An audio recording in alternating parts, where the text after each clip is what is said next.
Hello kids. Welcome to PS classes. Our objective is to create love for education. Let's begin with the video. Hello students, today we will learn the sound of k as in kite. Now we will see some of the examples. K says k as in kite. K says k as in key. K says k as in kitten. C says k as in cow. C says k as in coin. C says k as in corn. K says k as in bike. K says k as in fork. CK says k as in truck. C says k as in duck. C says k as in music. C says k as in comic. Now we will see the initial position. K says k as in kite. Kite. K says k as in key. Key.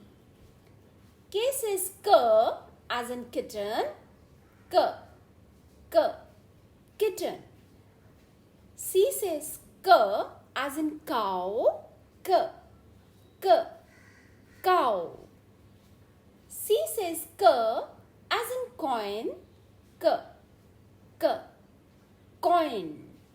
C says k as in corn.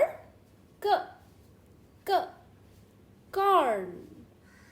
Middle or final position. K says k as in bike. Bike. K says k as in fork. Fork. K says k as in truck. Truck. CK says k as in duck. Duck. C says k as in music. Music. C says k as in comic. Comic.